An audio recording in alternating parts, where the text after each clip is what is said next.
What's up mga katropa, no? So update na naman tayo for this month ng October. Ngayon is, ang pagkakatanda ko is 29.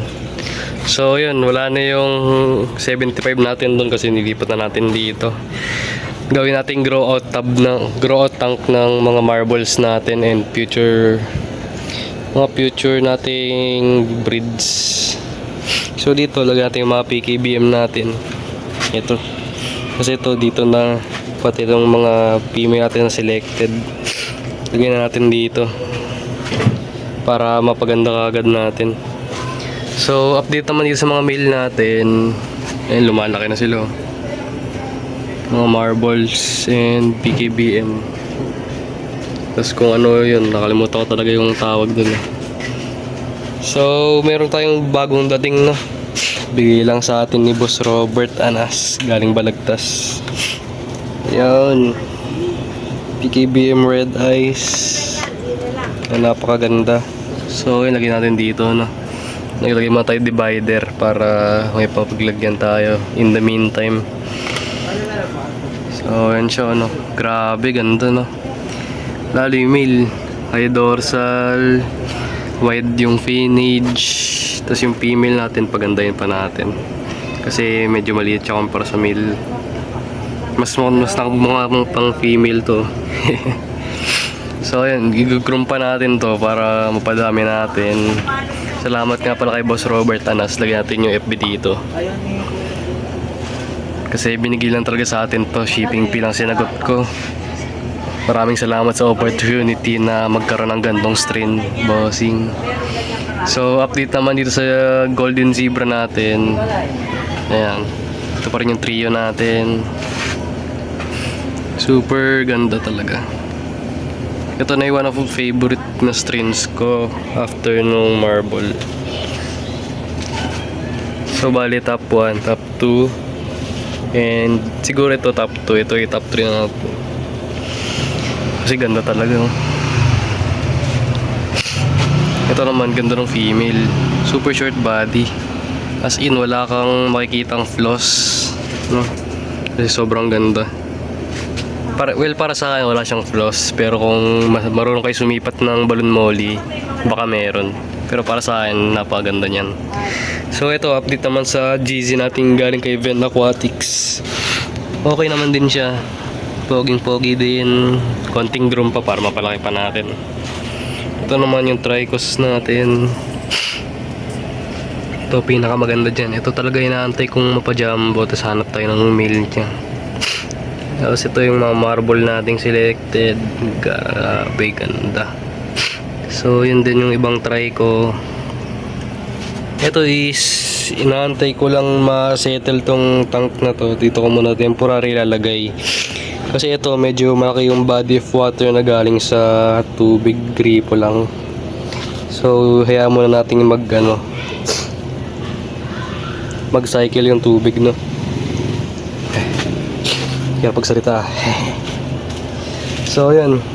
Bali dito, tiyanggalan rin natin mga gamit dito. Lagyan tayong dalawang tab para sa ibang growth natin. Para natin maximize na space dito sa barracks. Bala ko din dito gawin nating 3 or 2 layer na stand. Same lang din sa stand natin ngayon. So bali isang 15, isang 15. Or pwede rin naman ganito rin kahaba. Ganyan rin kahaba pwede. Kasi isa lang din nata malalagay ko dun eh. So bala ko nakapaganto lang. Bali, dalawang 15 dito. Ito kasi 10 lang to eh. Bala ko gawin 15 para mas malaki yung tubig na malalagay natin.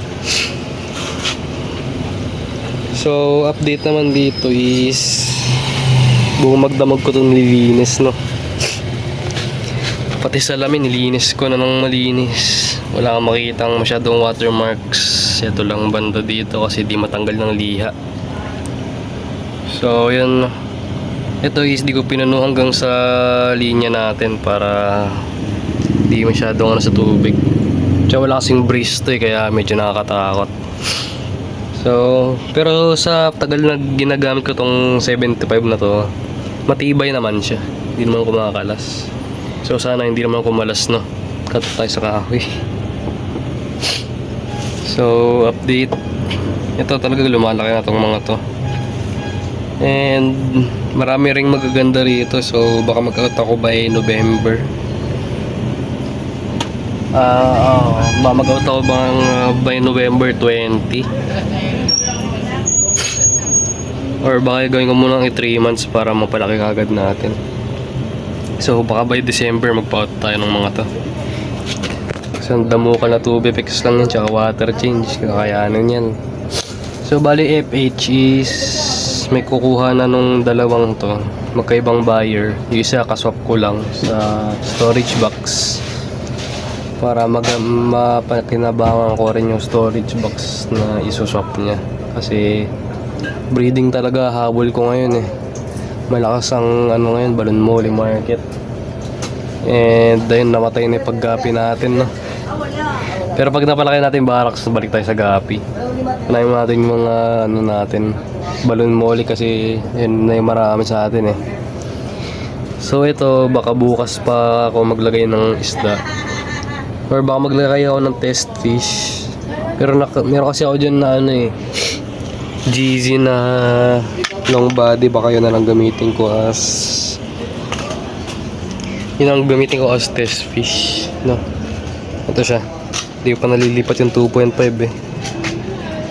So baka ilipat na lang natin siya sa 75, since kanina pa rin naman yung 75 doon na naka ano ng tubig. Yan, nalagyan ko na rin naman asin tsaka water conditioner. May ilang oras na rin. Ngayon lang ako nakapag-update.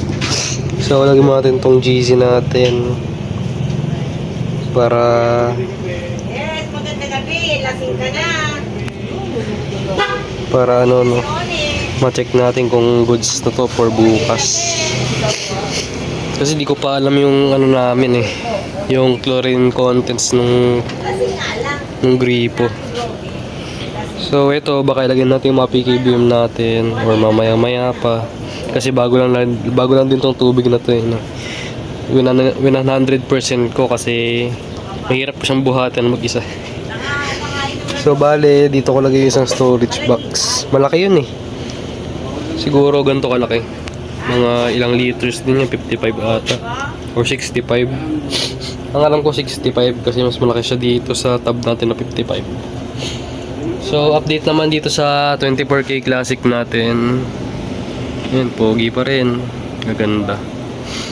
So ito, bale, pakawalan na natin to ngayon siguro kasi may 30 minutes na rin ano. May 30 minutes na rin nakababad sila sa tubig ata. Or baka mamaya-maya na lang para goods tayo. So kita-kits na ng mga idol pag papakawalan natin to. Peace out. A few minutes later. Mga idol na mga ano na. Lagpas 30 minutes na, so pakawalan natin, no. So pakawalan natin yung female natin para makita natin yung ganda. Red eyes lahat to, no. Yan, kitang-kita naman. Salamat talaga kay Boss Robert Anas sa pagbigay ng opportunity magkaroon ng ganito. Kasi wala talaga sa plano ko magkaroon ng ganito eh. Binigyan talaga tayo. Actually matagal ko nang gustong kunin, pero di ko talaga makuha kasi schedule nga. Ngayon break namin, ayun, nagkaroon tayo ng oras makuha to. Kahit pinalalamove lang natin. So yun oh, ganda ng female. Quality ito paglaki. Siguro kumukha siya ng dati kong female. Sana dating female kasi ako ng PKBM pero di red eyes. So itong male naman, no, grabe ganda. Tingnan mo natin sa show tank. Parang maganda siya ilagay sa show tank eh.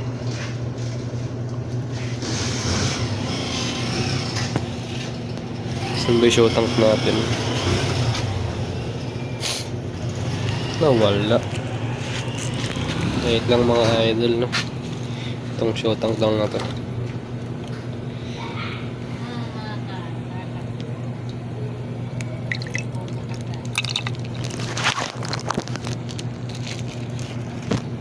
So yun oh, grabe. sa ilaw natin lagay. Grabe, ganda. Salamat talaga kay Boss Robert sa alagan to, ano. Quality. Lagyan natin tubig. Yan. Pasikat ka naman. Yun oh, grabe. Pasikat na si Idol. Ang ganda. Nanginginig ako ah.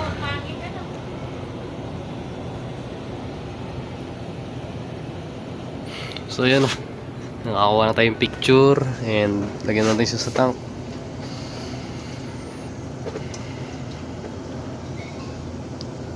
Welcome sa bagong lalagyan, bossing. Ganda, grabe. Halatang groom ni ano to eh. Groom ni Boss Robert. Yun oh. Grabe ganda. Kaso so medyo malaki siya on my opinion, pero tanggap pa rin natin kasi bigay lang naman. And lahat ng biyaya tatanggapin natin. And salamat talaga kay Boss Robert, no. Pogi oh.